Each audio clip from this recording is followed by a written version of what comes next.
Okay, good morning, everyone. It's Kinninigan. Calve Ides Martius. Sorry, my Latin is not that good. That means beware the Ides of March in Latin. Calve Ides Martius. Trying to figure out how to say March in Latin. I actually had it pulled up. Anyway, I figured I'd give you a little history lesson today. A history lesson that I learned in conjunction with my own research into ancient Rome with help from the BBC. We'll talk about some documentaries I watched about ancient Rome, specifically the assassination of Julius Caesar. What I know about ancient Sumeria, um, and on top of that, because I like to brag about content that no other YouTube creator is going to bring to you, I'm going to tell you two secrets that I learned. One from the Freemason themselves. I learned it at a Master Mason house when I was made to go there for a Sunday dinner one night because I might have been dating his daughter, and they were trying to get me to come take a tour of the lodge. They cannot actively ask you to become a Freemason. They are not allowed to do that. However, when you're dating one's daughter, who's an Eastern Star, long story short, I was given some history of the United States. And there's a reason why I'm making videos telling you do not believe this Iran Israel war. That it's all a fucking. This is all about mass human sacrifice. Meanwhile, the Zionist, the Freemason in both Iran and Israel, they'll be fine. And now we get the internet's just floating around with the rumors of Netanyahu possibly being dead. You know what?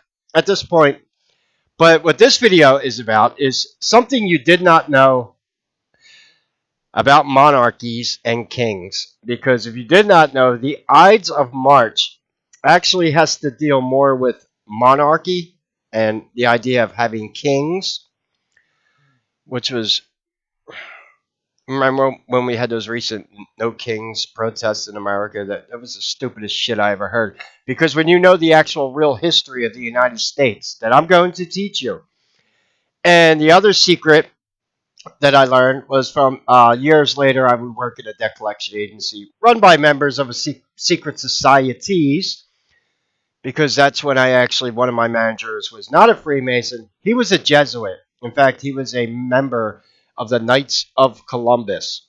And because I was Catholic, uh, he gave me a few secrets also to try to lure me to join the Knights of Columbus, including one of the founding of our own United States, that you are not going to find on the History Channel.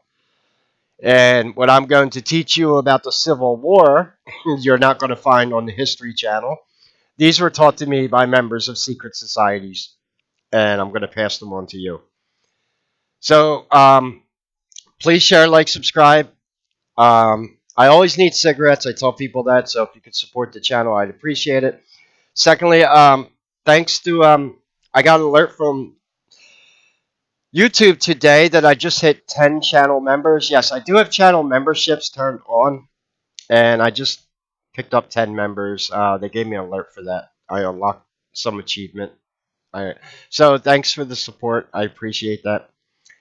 I have Cash App, PayPal, Vemno. I'm always in need of marijuana. In fact, I haven't smoked for 2 days. So, and yeah, so this isn't going to take me long to do because it's just I don't need to go into a lot of details about things, but basically what I want to teach you is there's a few things you're going to learn. This comment that I'm looking at right here, Loyal Order of the Royal Dragon, Lord. Hopefully after this video you understand why that acronym exists, because long story short, reptilians have always viewed themselves as royalty. The idea of monarchy being ruled by kings and queens is a reptilian concept, period. However, reptilians do not mix very well, what they want, they're trying to get their new world order. Nobody wants it. This is one of the reasons why Jesus showed up a few thousand years ago, and he was crucified by the Pharisees out of Babylon. And you're going to also maybe understand why they mocked him as the quote-unquote king of the Jews. But yeah, I'm going to teach you things about kings and monarchies that you probably never knew about, and why they don't work, and the real purpose or the real metaphorical reason for the Ides of March. Now, in my opinion, all the Roman emperors and Caesars were probably reptilian shapeshifters, meaning they would just assassinate their human bodies, but the reptilian would live on in another host. The same reptilian that played Nero would be playing Caligula a few years later. I'm not even joking about that one. And I think I got all the comments harder. So yeah, if you could support the channel, I have Cash App, PayPal, Vemno's in the description. I also had a few new members sign up to Patreon. I appreciate that. I might even have a video I can post on Patreon that I found floating around the internet. It was a video released by Iran mocking the current war. It's kind of funny. I might put it on my Patreon and my locals today. We'll see. So yeah, first of all, so this ain't going to take me long to go through.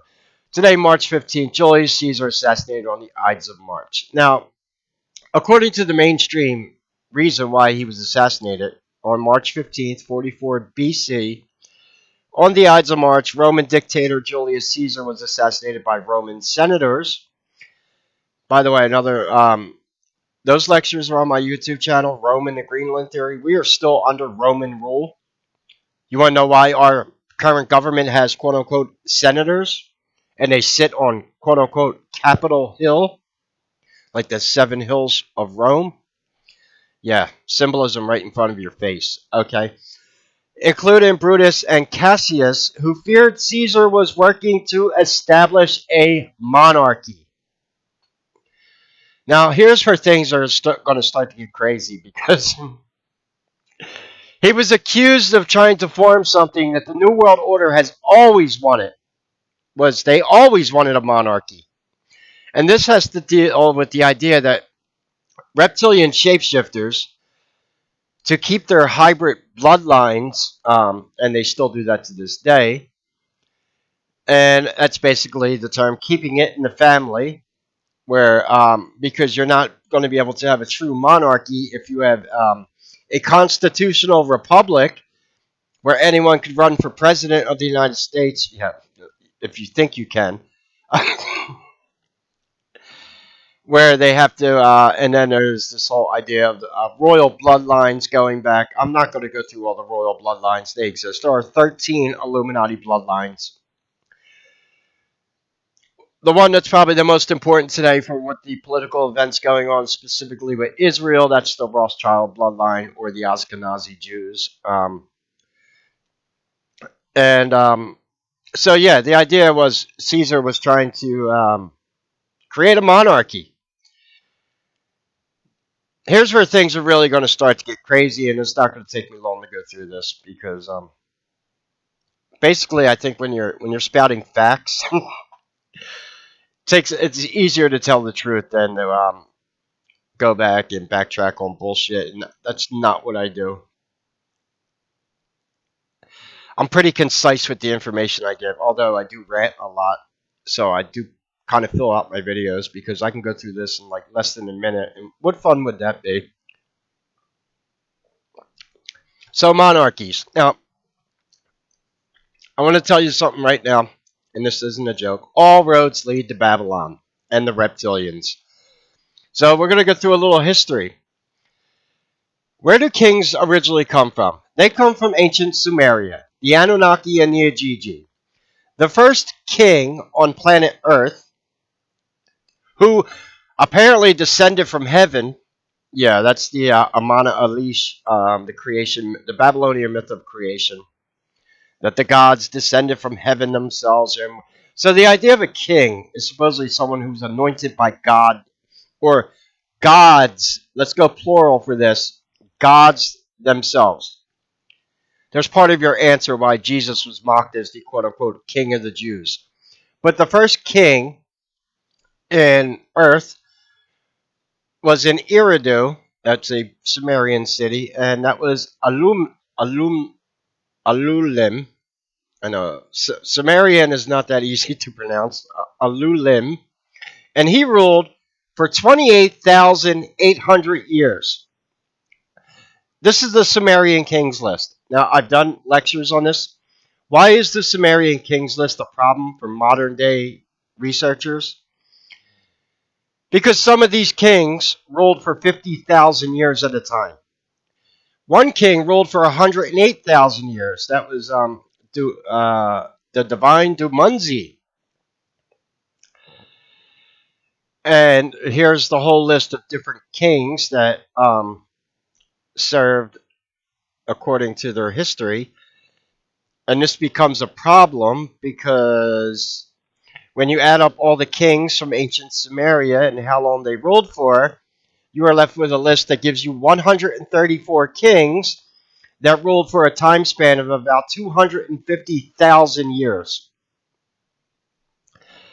Now, how does a human stay alive for 50,000 years? Well, you're using human bodies as a host. That's how.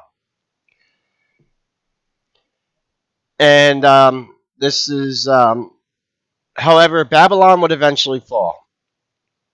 And to sum it up shortly, God did not like Babylon.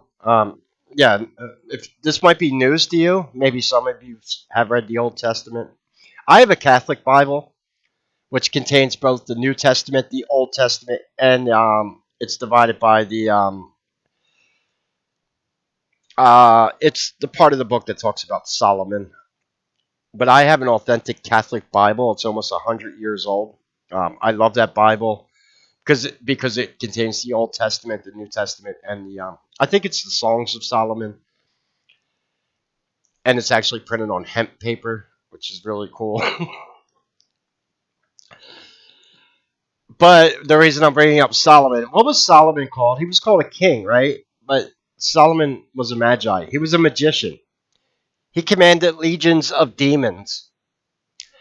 Now, there's a lot of problems when you get into monarchies and why they fail. I think one of the best modern ways, I like to use modern examples because it's an easier way to explain things to people. Like, everyone knows Game of Thrones.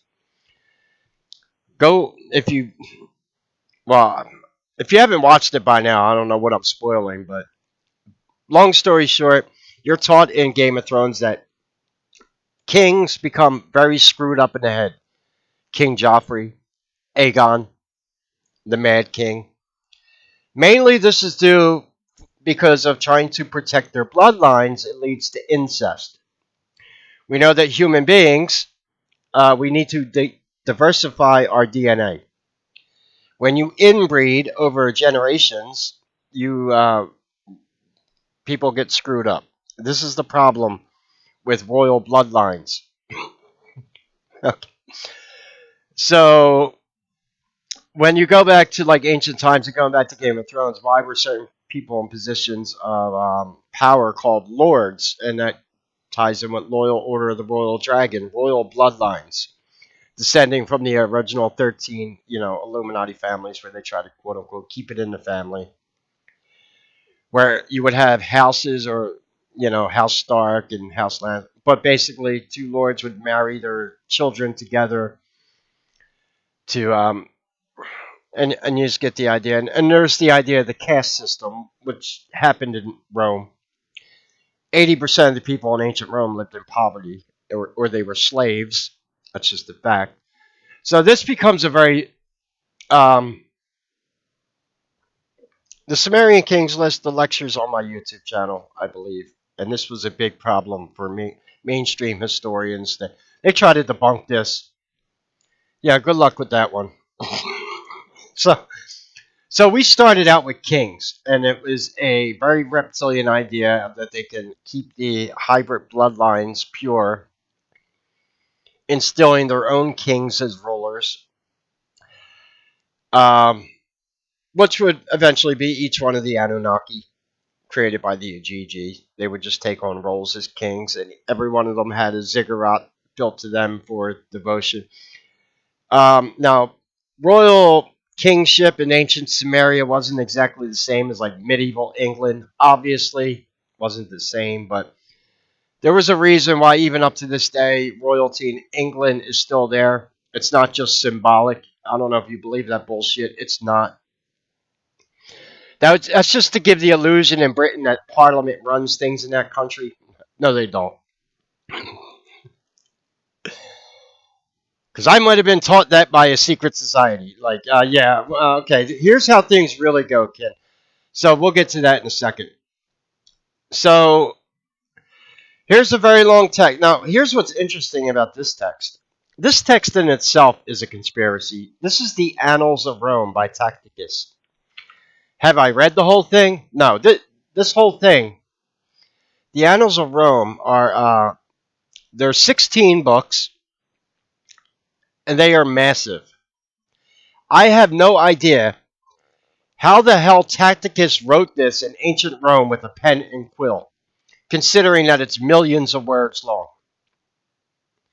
A whole entire history of Rome written. But here's the interesting thing. When the first sentence in the Annals of Rome was Rome at the beginning was ruled by kings. Interesting. They assassinate Julius Caesar because they're afraid he's turning Rome into a monarchy, yet Rome started out as a monarchy. Yeah, that's because monarchies were they failed. Um, but they kept pushing for them, and they're still continued to push for a monarchy. I'm telling you right now, if the New World Order happens, the reason they want to usher in the Antichrist is they're going to declare him king over earth. And I'm not joking about that. This is why they mock Jesus as king of the Jews. The Antichrist will rise to power. They're going to basically anoint him as king of planet Earth. And then all hell, pun intended, is going to break loose. Yeah, if you could read between the lines on that one. So yeah, why do they keep pushing for monarchies and kings when they fail? But the plot thickens. So now I'm going to go into some secrets I was taught by Freemason and the Knights of Columbus. Now, first of all, we know that, yeah, throughout ancient times, there's been a lot of kings, a lot of monarchies, kingdoms rise, they fall. You get the idea, but no one. And you were taught that America was founded on the idea of fuck the king. Yeah, you really believe that? Because I'm going to teach you a history about the founding of the United States that I was taught by. First, we'll start with the founding of the United States itself. One of the biggest, it's right in your face. These people are not too clever with their symbolism, first of all. But that is this right here 13 colonies. Yeah, 13 Illuminati bloodlines. Yeah, that's not a coincidence. Now, I'm going to tell you something about the founding of the United States that I was taught by a member of the Knights of Columbus. When he was trying to recruit me, they knew that I had a very high IQ. When I worked at this debt collection firm, I was one of the best debt collectors on the floor, and I made them a lot of money. And they knew I was Irish Catholic.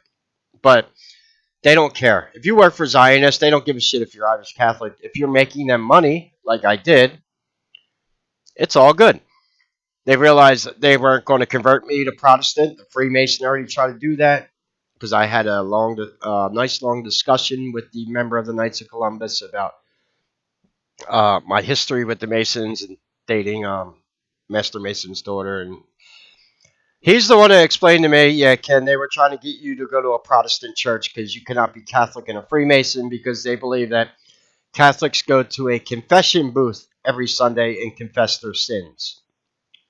That's half the truth. The other half of that truth is we Catholics every day, and well, like today, Sunday, in Catholic ritual mass, we do the Eucharist where we honor Jesus Christ. in ritual Catholic Mass. They despise Jesus. In case you did not know. Well, I mean, basically Zionists do.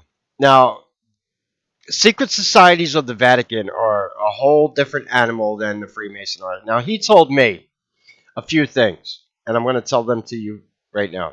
So good luck finding these on the internet. You'd have to join the Knights of Columbus to find these secrets out. First of all, the word Catholic. What does that even mean? The word Catholic means universal. Secondly, he told me the Illuminati was real. Didn't sugarcoat that one at all because he knew that I was a little smarter than the average bear, and I wasn't buying the. So yeah, he kind of hinted to me that the idea of magic and the Illuminati are real. Now, one thing that I knew myself, he didn't actually teach me this. It's something that I would learn myself. Does anyone know why the K is silent in the word knight, like the Knights Templar? Why is the K silent? That's a reference to the Kabbalah. And the reason why it's silent when you pronounce night is because of their oath of silence when you learn it. The more you know. This is why when you spell magic the correct way, there's actually a K at the end of it. If you spell magic correctly. And yeah, that's why the K is silent in the word night. It's a reference to the Kabbalah. Um, and what he had taught me about the founding of the United States of America was something. He asked me first. He goes, I'm going to tell you. First, he asked me, do you want to know why John Hancock's signature was so big on the Declaration of Independence? The infamous John Hancock had the huge signature. And what he told me, I was like, holy crap. Like, damn, now that makes sense. That's because John Hancock was one of the leaders of the United States. He wasn't called the president because that word had not been invented yet. They had to invent a new word because originally they wanted to found the United States of America as a constitutional monarchy. So they can keep their royal bloodlines in power. I'm telling you right now, George Washington came from royal bloodlines. But here's something you did not know. There were 8 rulers of the United States before George Washington. They were kings. The problem they were having is they could not make a constitutional monarchy work. So they abandoned the idea of a constitutional monarchy, saying that if we cannot found another empire of kings and queens, it's not going to work. We can't have another empire with emperors, it's not going to work. Things are not going very well in England right now with our current monarchy. England was trying to run the whole entire world at that time through their, there's the expression, the sun never sets on the English empire. That was true for a while. And so they came up with the idea of the constitutional republic. A country founded by the people for the people, where any person could rise up and become president, which isn't true. We know that already. If you want to become president in the United States of America right now, you need to be on the Zionist. You need to be a Zionist, and you need to be. You've got to have AIPAC supporting you, and you know who that is. They are not going to let an Irish Catholic ever become president of the United States of America. I'm Irish Catholic. By the way, I will be doing a lecture on St. Patrick this year. How does that sound? I know things about St. Patrick you might not know also. So that'll be a fun lecture. By the way, my real name is Patrick. so so there you go. In case you did not know, the United States had 8 rulers before George Washington. One of them was John Hancock. That's why his signature is so big. We were going to be founded as a constitutional monarchy. And they decided to abandon that. Eventually, England would follow suit with setting up of their parliament.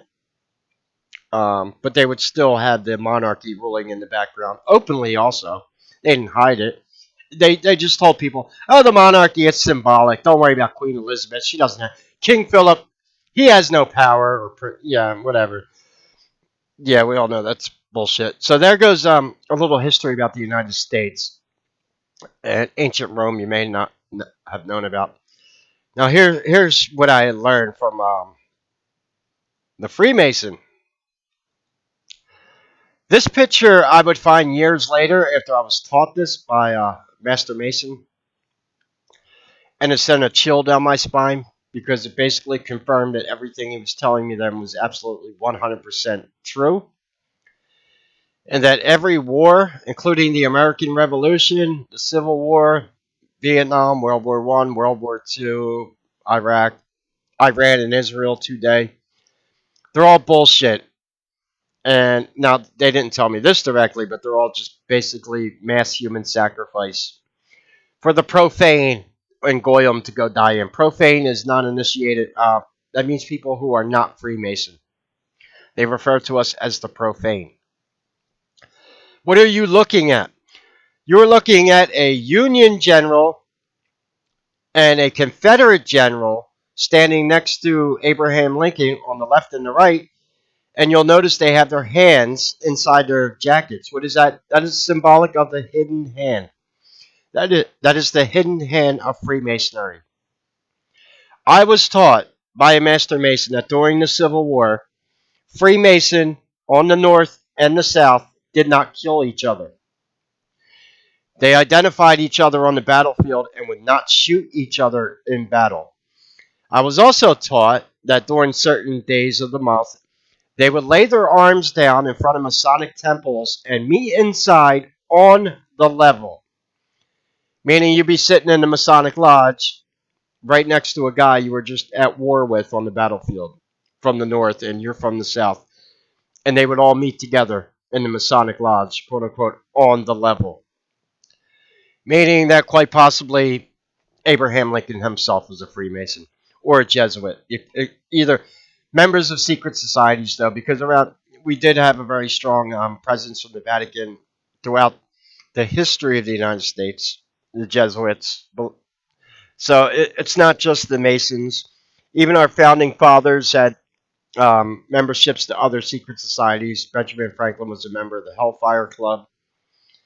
Um, so, yeah, there were quite a few secret societies, but they had to hide everything under the guise of being, quote unquote, a Christian nation, and that they were fighting to free the slaves and all. And remember, what is the North and South separated by at this time? The Mason-Dixon line. The Mason line. Yeah, it couldn't be any more freaking obvious than that. And it's all about duality, as above, so below. The North and the South, they're supposed to hate each other, although we're all in the same country, and it was all bullshit. So that picture, when I saw it years later, I was like, he was telling the truth on that one. And basically, there are reports from even World War II. What you were taught about Operation Paperclip, they didn't tell you the whole story on that one. You know how they said they brought Nazi scientists to the United States after World War II? Did they also tell you that all those quote-unquote Nazi scientists they brought over were members of secret societies in the Nazi regime? Like the Thule and the Vril Society? Yeah, all those Nazi scientists, like Jack Parsons and the founders of NASA and all them, were members of secret societies. Hitler and a lot of his top SS command were all high-level members of secret societies.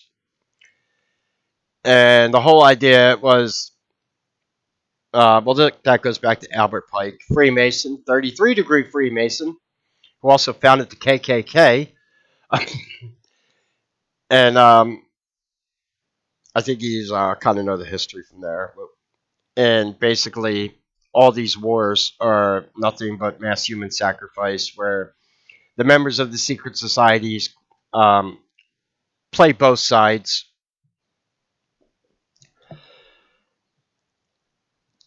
And I'm telling you right now, there are Persian Freemason, there are Jewish Freemason, Chinese Freemason, Japanese Freemason, Chinese Freemason, Russian Freemason, and we're all being played. Except they're finding it harder and harder to hide disinformation anymore. Thank God, because of people like me. So there you go. There goes a history of kings and monarchies that you probably did not know about.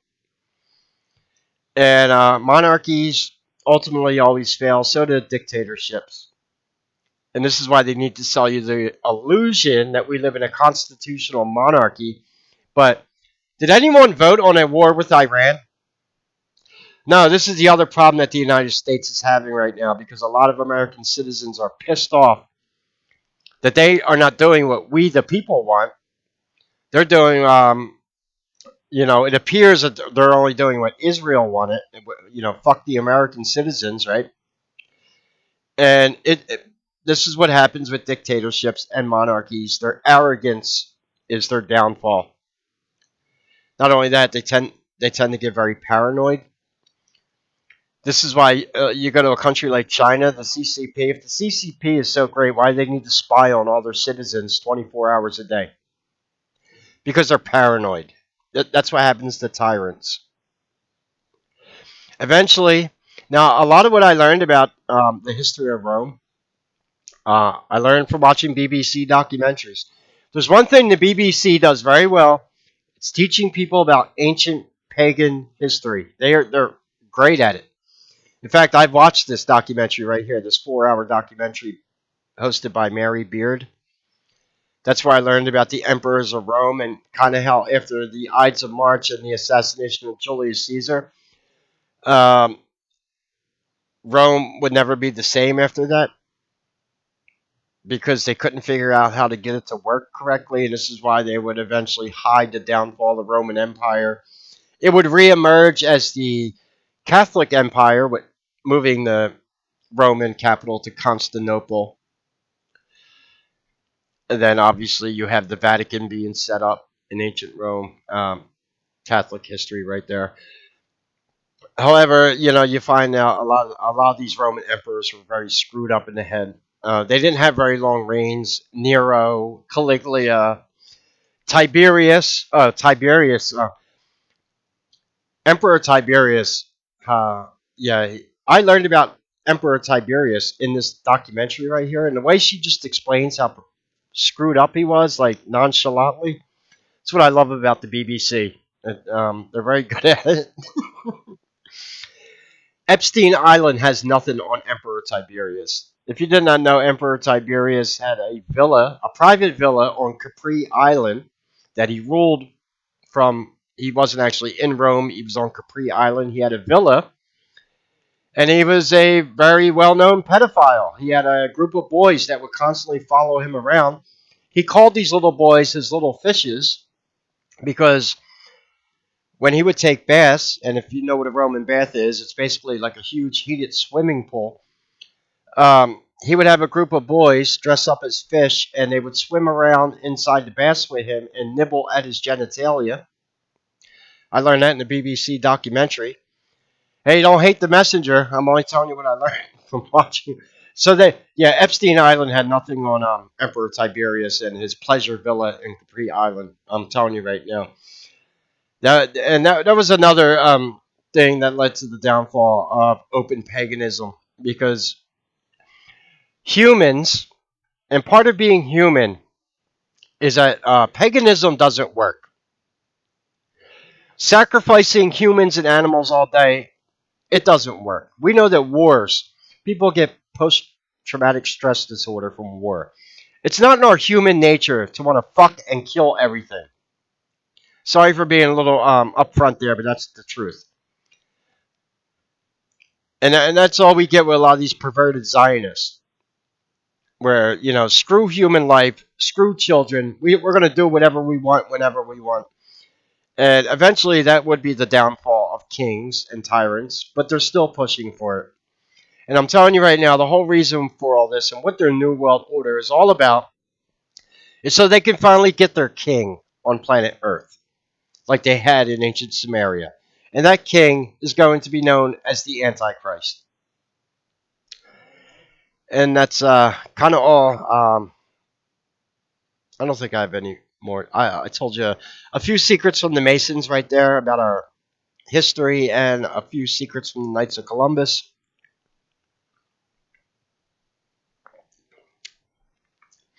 There's a few more secrets I could teach you about, but we're not going to go that far today. Oh, one other thing I was told though, they weren't joking about this. I was also told if I did become a Freemason, I'd never have to worry about getting pulled over by a police officer again in my life. Fact. Courts, courts are for the goyim and the profane. You'll never have to worry about courts and laws. Fuck that. You'll be royalty, yeah, or treat it like royalty. That's the whole idea of joining a secret society. That's the whole appeal to it. People think they're going to be like royalty. Oh, I'm going to get special privileges. Um, yeah, at the cost of what? Your soul? This is why I constantly have to ask for donations on my channel, because I'm not a Rothschild Ashkenazi Zionist who has lots of money but no human soul. So I've been sold my soul for money, sex, and power. So anyway, it's my history about monarchies, kings, and how it actually ties in with the Ides of March. Oh, there's been quite a few events in history that happened on the Ides of March also. But don't worry. Everyone on the internet is expecting. They're expecting a false flag attack at any time. Except it's going to be like the boy who cried wolf. It ain't going to work this time. They can try. There are already people. I think they're already taking bets on how a false flag operation is going to go down. I think the main one right now is that Los Angeles is going to get attacked by Iranian drones. So if you're in LA, be careful over the next few days. They need to blow something up. They need a big spectacle to try to sell this war because it's not very popular anymore. It's failing. I think there's divine intervention going on. That's why. Anyway, if you can support the channel, all the links are in the description. Yeah. Happy Ides of March Day.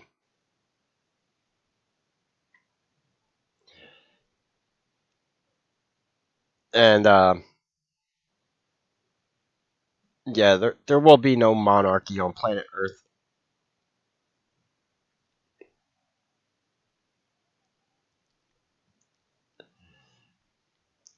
Kings and they tried it for years. The definition of insanity is doing the same thing over and over again and expecting a different result each time. Every time a monarchy is set up, it fails. They don't learn though. Well, that's reptilians for you. Look at Zionists. They think calling everyone a Nazi and anti-Semitic over everything, it's lost its meaning anymore. People are like, who isn't anti-Semitic? Who isn't a Nazi? Yeah, that's called oversaturation. It doesn't have no meaning anymore if you're going to call everyone anti-Semitic when you're not even Semitic yourself. Netanyahu is a Polak. He's from Poland. Sorry, not trying to insult Polish people, but he is Polish. Was Polish. We don't know where he is. He might be hiding. Um,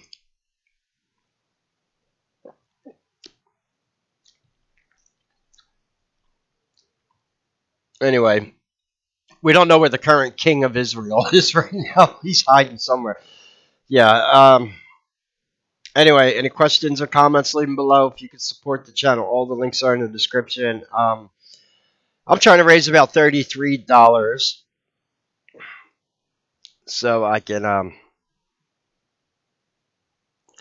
acquire some stuff. Like I said, I'm not on the Zionist payroll, so until my channel grows, and it's slowly growing. They've stunted the growth of my YouTube channel over the past 3 years. I recently made a video about that. I'm not seeing.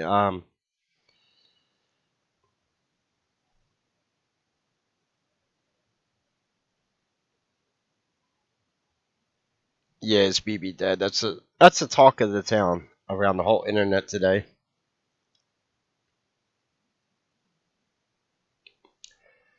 Anyway, happy Ides of March Day. Any questions or comments, leave them below. God bless and take care.